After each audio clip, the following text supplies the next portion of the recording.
What is a true fact so baffling? It should be false. People were deliberately infected with malaria to cure their syphilis, and the man who developed this treatment, Julius Wagner Jauregg, received the Nobel Prize for it. The extremely high fevers of the malaria infections killed the syphilis bacteria. Then the patients were cured of the malaria using quinine. Quinine is the reason tonic water glows under black light. Today I learned tonic water glows under black light.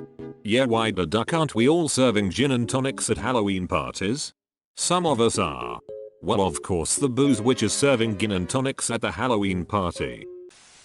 There is a theoretical possibility that a child can be born that has two biological fathers and one biological mother, inherits DNA information from two different men and one woman. Search for heteropaternal superfecundation and chimerism. For those who are interested, edit. I'm talking about a form of chimerism which would result from heteropaternal superfecundation, where two eggs fertilized by different men merge and result in a single child. Edit 2. Tried to make the most less misleading. Sorry for any confusion.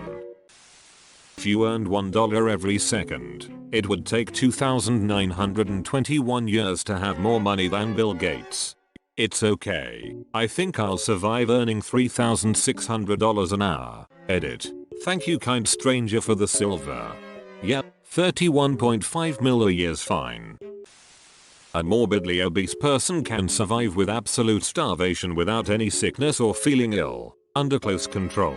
There have been studies since 60s. There is a patient in 1973 who went under a 382-day starvation diet for therapeutic purposes under close control with only vitamin and mineral supplements and water intake without protein, carbohydrate or fat intake. No food at all. Dropper from 207 kilograms to 88 kilograms and maintained it. After a follow-up checkup 5 years later, the patient was 96 kilograms. Stabilized. Prolonged fasting had no ill effects. If anybody is curious about the article, the PubMed is PMC 2,495,396. Keep in mind, for anyone tempted to imitate, multiple others attempted this after him and wound up dead. Do not try this at home. It requires very strict supervision. From what I remember, a lot of deaths are from when they start eating again. You have to start back extremely slowly. There were more planes destroyed in World War II than there are currently intact planes on Earth today. I mean, everyone was making a shit ton of planes.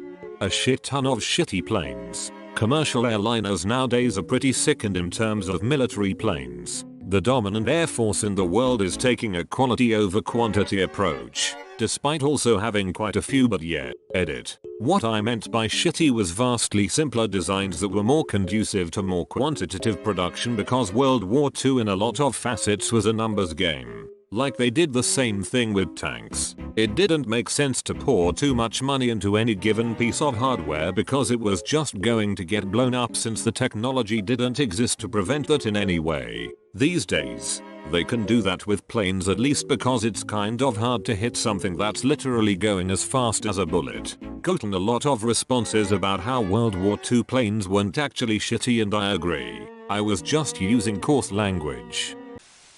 An eyewitness to Lincoln's assassination at Ford's Theater told his story on national television. Edit. Based on suggestions below, I'm proposing a new version of this factoid which makes it sound even crazier, but still factually true. An eyewitness to Lincoln's assassination at Ford's Theater appeared as a contestant on a nationally televised game show with Lucille Ball. 500 pound. Cigarette smoking, beer drinking brown bear named Wojtek was enlisted in and served in the Polish army during World War II. Private Wojtek helped the Polish win the brutal Battle of Monte Cassino, and was even promoted to corporal. Following the war, he retired in Scotland. Amazing share. I will name my firstborn son Wojtek. President John Tyler, born in 1790, has 2 living grandsons. A similar one I like is that there is a living person who is the daughter of a US Civil War veteran, at least as of 2017. And she gets to draw a Civil War veteran's pension. 50 cents a month, good living.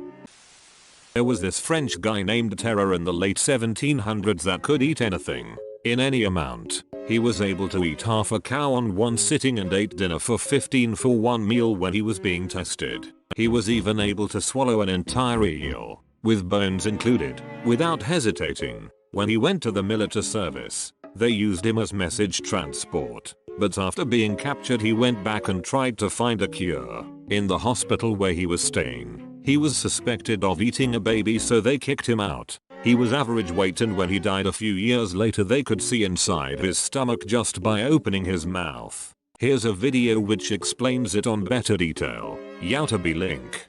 They suspected him of eating a baby. He was caught multiple times eating corpses in the morgue if I recall correctly. Terror. Look at me. Did you eat a duck-eating baby? If you're launching from Earth, the most difficult place to reach in the solar system is the sun.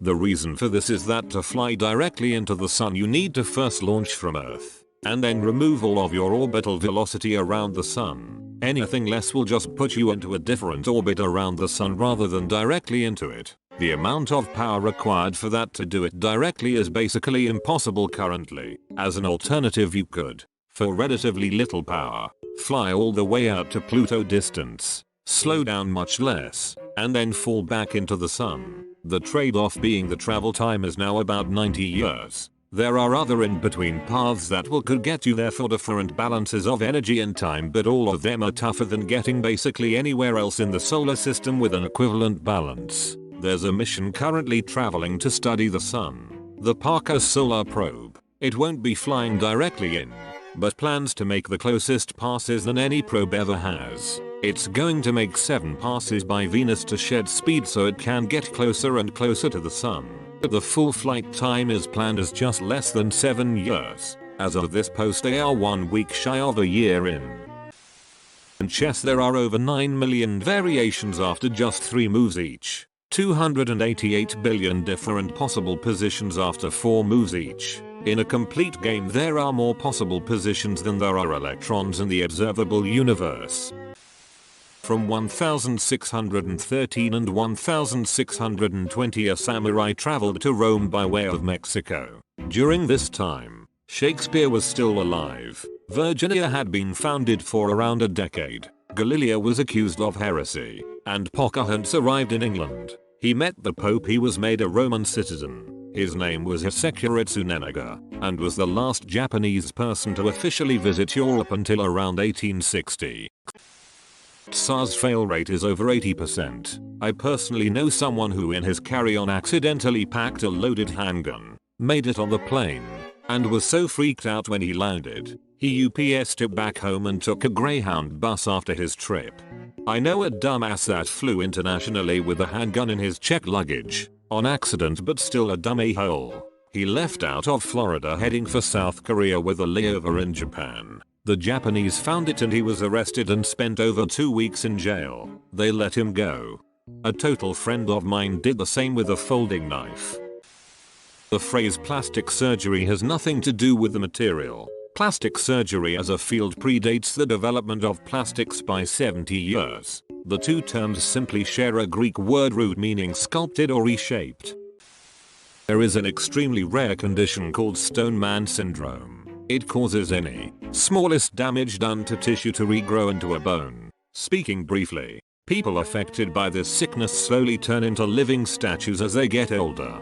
I saw a documentary on that once. One advanced sufferer had to explain to a young girl with the syndrome that at some point she was going to have to make a choice, be frozen forever standing up or be frozen forever sitting down, and the pros and cons of both. Utterly chilling. Edit. I have managed to find the documentary, and have timestamped it to where her mother, not the kid herself, I misremembered, meets Robert Kinghan, the man I mentioned. Youtube link. As of 2016 she was still going age 17, although the disease had progressed. Daily Mail Co UK link.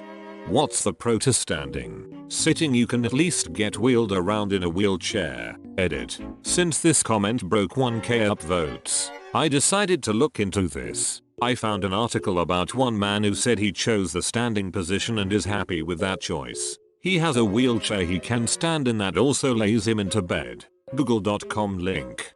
Standing you could lie flat, I bet too. Sitting you could have a nice recliner though.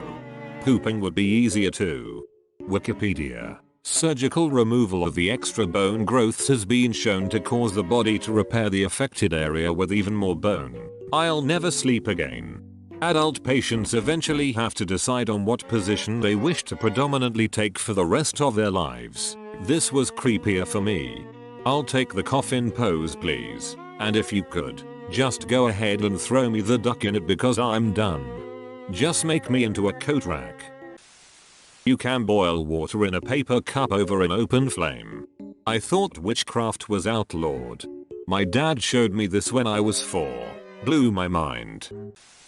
The longest time between two twins being born is 87 days. I see these threads a bunch but this answer has me interested. Gonna look up the source on that one. Kilkenny, Ireland. Gave birth to twins Amy Ann and Kate Marie. Katie Elliott 87 days apart, making them the twins with the longest interval between their births. The twins were born at Waterford Regional Hospital. Amy was born prematurely on the 1st of June 2012 and Kate followed on the 27th of August. Guinness World Records. Seems like that would be a shitload of stress for the unborn twin in the womb. As long as they are polyzygote, non-identical, meaning 2 placentas, 2 amniotic barriers, etc. Then yes there was probably a crazy amount of jostling but as long as the water didn't break the second one is good to simmer indefinitely. Taser is actually an acronym for Thomas A. Swift's electric rifle, TASER. Switzerland has accidentally invaded Liechtenstein thrice in the last 50 years. On the first time in 1976. Swiss military got lost and ended up in Liechtenstein, so the Liechtensteiners offered them drinks like proper hosts. On the second time in 1992, Swiss military forgot that a certain observation post was actually not in Swiss territory but in Liechtenstein territory, so they just said sorry and forgot about it. Then again in 2007, the Swiss army got lost and entered Liechtenstein, but eventually realized they weren't in Switzerland anymore. Toto. So they turned back. Liechtenstein didn't even know this happened till the Swiss apologized again. To which they basically said, no problem, bro. Takeaways. The Swiss army are bad with directions. The Liechtenstein army people are chill brothers. According to Wikipedia, Liechtenstein doesn't have a military. It has a police force that consists of 87 field officers and 38 civilian staff, totaling 125 employees. Cheetahs can't roar, but they can meow like house cats. Whoa, is this legit? Googling now. Edit. This has been the cutest part of my day. The Planck scale is the smallest known unit of measurement. If you were to expand a single atom until it was the size of the observable universe, about 92 billion light years in diameter, a single Planck unit at this scale would be about the size of an average tree. Yowta link. More people died making the V2 rockets during World War II than were killed by them. Another fun fact about V2 rockets. Germany was facing a large issue with rocket fuel shortages during the project because people kept drinking it. The fuel was made from 70% ethyl alcohol and 30% water, distilled from potatoes. It was the most economically viable fuel at the time, since they were already very low on other fuels. To stop workers from drinking it, they denatured the alcohol, essentially poisoning it, but people kept drinking it anyways and getting extremely ill. This simply caused people to start leaving the V2 program, suggesting that they were only in it for the free alcohol. This also means that any alcohol over 70% ABV is stronger than actual World War II rocket fuel. Only 4 people have been to the Challenger Deep, the deepest part of the ocean. One of those people is James Cameron, the director of Titanic. Didn't he make the movie Titanic as an excuse to visit the actual wreck? The youngest mother to give birth became pregnant at 4 years old. Mike the headless chicken lived without a head for 18 months. BBC.com link. A toner cartridge is more expensive by weight than a B-2 stealth bomber which costs $2 billion. And it would be cheaper to print with human blood than printer ink. A million seconds ago was week before last. The 24th of July, a billion seconds ago was 1988. The life of Frane Selak, the luckiest and lucky man in the world. January 1962, Frane was riding on a train through a freezing canyon when it fell into an icy river. All 17 other passengers died while he escapes with a broken arm and hypothermia. 1963, on his first plane trip he was sucked out of the plane's door and landed in a haystack, unscathed. 19 other people were killed in the crash. 1966, he was riding in a bus when it skidded off the road into yet another icy river. 4 passengers drowned while he only received some minor cuts and bruises. 1970, his car's engine burst into flames while he was driving, but he managed to escape before it exploded. 1973, in yet another driving incident, his car's engine was doused with hot oil from a broken fuel pump. This caused flames to shoot through the air vents, singing off all of his hair. He was otherwise unharmed.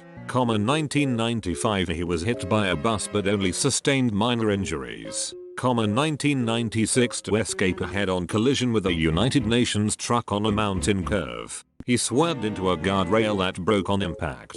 To save himself, he jumped out of his car's open door and grabbed onto a tree branch as he watched his car plummet off the cliff. Suffice to say, the guy had a complicated relationship with the Grim Reaper. Edit. Got his name wrong. Best comment of the day. When you die, you are in complete darkness, lost in thoughts that are not from your life, or any. This is my theory because, what are you doing in your sleep? Eyes closed. Dreaming. Dreams are your brain being alive from days, or before your day, replaying in your head in a distorted reality. Dream. Eyes closed. What do you see when your eyes are closed? Blackness. What do most people die with? Closed eyes. But when you are dead, your brain isn't alive. Dreams are based off memories. Thoughts while you are dead are non-existent. Sounds from the outside world incorporate into your dreams. However, your ear organs are not functioning, meaning you cannot hear. So dead thoughts are soundless. However, when your brain is dead, you cannot remember. So, your dead conscience will think about anything in general. Typically not anything you would have seen or thought on Earth, because you had no memory of that hell no more. You are eternally lost in thought of nothing in particular. Soundless, motionless, aimless. You have no revelation of what anything is. However, with all this thinking, you can obtain more knowledge than any being.